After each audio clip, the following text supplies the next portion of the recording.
mafiyalarni kim bo'lgan ekan? Narkotik bilan shug'ullangan deyman-da.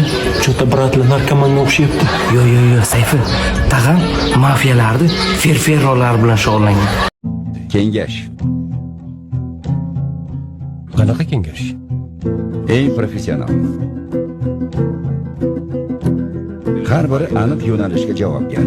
Tashkiliy ishlarga Xusurovoga qaraydi, qurol savdosi Lazziyodan so'raladi, qimorxonalar Tombalaji Mehmetga qarashli, janjalli ishlarni Testare Nejmi va uni guruhi bajaradi. Albatta, bularning hammasi maxsus ismlar. Samuel Vanuni pul bilan bog'liq va tashqi masalalar bilan shug'ullanadi. Bu esa advokat Nizomiddin Guvench, kengashning huquq ishlariga javobgar. Rasmiy gazetada chiqmasa, o'zi bostiradi. Pastdagi burchakda kim bor?